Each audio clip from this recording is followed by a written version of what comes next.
जय हिंद दोस्तों। कैसे हो आप लोग? आशा करता हूँ आप लोग अच्छे होंगे। आपका ये जो आप स्क्रीन पर देख रहे हो, यह paper BSF head constable ministerial का जो आपका पिछला वैकेंसी निकला था 300 प्लस पोस्ट पर, उसका ये प्रीवियस ईयर का पेपर है। तो हम इसका हिंदी का जो आपका सेक्शन है या पार्ट है वो हम सॉल्व करने वाले हैं। ठीक है, इससे पहले मैंने कंप्यूटर का पेपर सॉल्व करवाया है, तो वो आप देख लीजिएगा। आपको मैं बता दूं कि इसका फिजिकल जो दिसंबर के लास्ट में होने वाला है, अगर आपका फिजिकल निकल जाता है ना दोस्त, फिजिकल भी अगर आप तोड़ लोगे अभी से तो निकाल लोगे। पेपर इसमें सिलेक्शन लेना बहुत आसान है, एसएससी जीडी से भी ज़्यादा। ठीक है, जिन कैंडिडेट का आपका यूपी पुलिस में नहीं हो पाया उसके लिए बेस्ट पोस्ट है। ठीक है ना, बेस्ट पोस्ट को मैं कहूँगा, और इसमें जीडी से भी कंपटीशन कम है। ठीक है, तो मैं बीएसएफ का 3 शिफ्टों का आंसर की है मेरे पास, तो सभी शिफ्टों का हर सब्जेक्ट जैसे हिंदी, आपका रीजनिंग, मैथ, सब में आपको सॉल्व करवाऊंगा। कंप्यूटर देख लो, मैंने सॉल्व करवाया है, तो देख लीजिए कैसा प्रश्न आपका कंप्यूटर में पूछा जाता है। ठीक है, ये हिंदी का सॉल्व करवाते हैं। तो वीडियो स्टार्ट करते हैं, फिर जो बात है वो बाद में करते रहेंगे, तो बात फिर वीडियो ज़्यादा लंबा हो जाएगा। ये रहा आपका पहला प्रश्न। और चैनल को दोस्त जरूर सब्सक्राइब कर लीजिए, वीडियो अच्छा लगे तो लाइक भी कर दीजिएगा, सपोर्ट करिए। ये रहा पहला प्रश्न। निम्नलिखित में से कौन सा शब्द तद्भव है? तो तद्भव तत्सम आप जानते हैं। ठीक है, यूपी पुलिस में अच्छे से पढ़े होंगे। तो आपका तद्भव जो है वो है आपका बहन। ठीक है, ये बिंदु हो गया, बाहु हो गया, बंधन, ये आपके तत्सम शब्द हैं। ठीक है, अगला प्रश्न देखिए, ऐसे ही प्रश्न पूछे आएंगे। ठीक है, आप देखोगे सीआरपीएफ हेड कांस्टेबल मिनिस्ट्रियल का, उसका भी मेरे पास प्रीवियस ईयर का पेपर है सभी शिफ्टों का। तो उसमें तो हिंदी बहुत हार्ड है लेकिन इसमें थोड़ा ठीक ठाक है, तो इससे भी कम आपका रहेगा इस बार कट ऑफ, वो ध्यान रखना।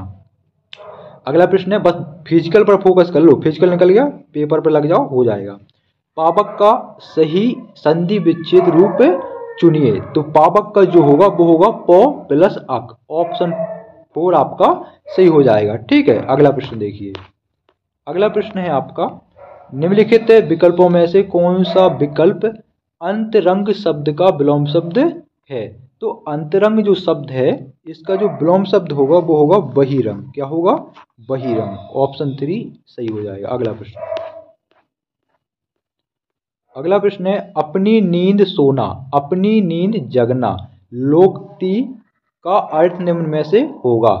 तो अपनी नींद सोना, अपनी नींद जगना का अर्थ होता है पूर्ण स्वतंत्र होना, अपने मन मर्जी के मालिक है। जब मन करता है सोता है, जब मन करता है जागते हैं, जब मन करता है खाते हैं, जब मन करता है कुछ भी करते हैं। ठीक है, तो पूर्ण स्वतंत्र होना। अगला प्रश्न, श्रमदान का सही समास विग्रह क्या है? तो श्रमदान का जो समास विग्रह होगा वो होगा श्रम का दान। क्या होगा? श्रम का दान ही श्रमदान कहलाएगा। अगला प्रश्न देखिए। अगला है, दिन दूनी रात चौगुनी प्रगति हो रही है, वाक्य के रेखांकित अंशों में संख्यावाचक विशेषण का कौन सा प्रकार है? तो देखो, दिन दूनी रात चौगुनी, तो जो चौगुनी है, दूनी और चौगुनी है, इसमें जो आपका हो जाएगा वो आवर्ती वाचक हो जाएगा। ठीक है, कैसा हो जाएगा?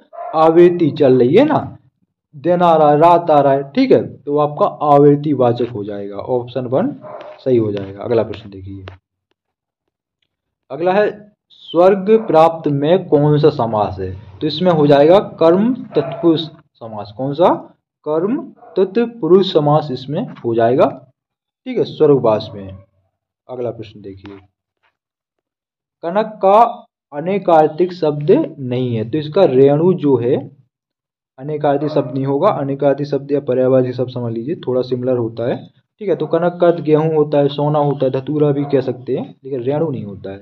ठीक है, अगला प्रश्न देखिए।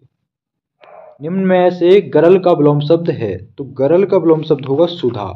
ऑप्शन 2 सही हो जाएगा। अगला प्रश्न देखिए। अगला प्रश्न है, कौन सा विकल्प बात बात युग्म का सही युग्म है, सही अर्थ युग्म है? तो बात का हो जाएगा हवा, पहला जो बात लिखा है वात, वात इसका होगा हवा, बात इसका होगा वचन, तो ऑप्शन 2 सही हो जाएगा।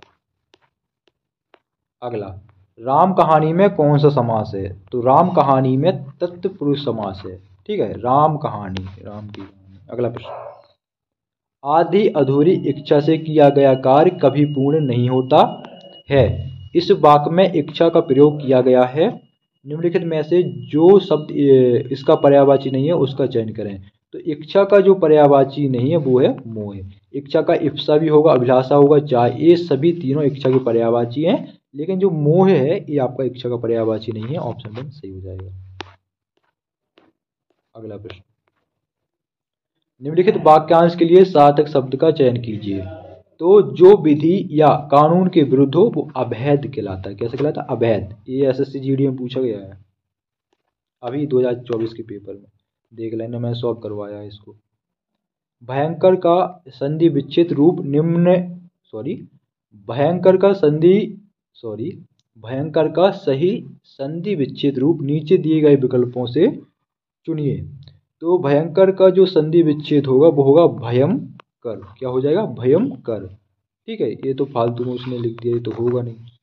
भयकर भी नहीं होगा, या तो इन दो में से होगा। तो भयंकर बोला है तो इसी में आप कंफ्यूज हो सकते, तो ऑप्शन 4 सही हो जाएगा। अगला, बिल्ली छत पर डैश चढ़ रही है। तो मैंने पर पहले ही बोल दिया, तो पर होगा ही।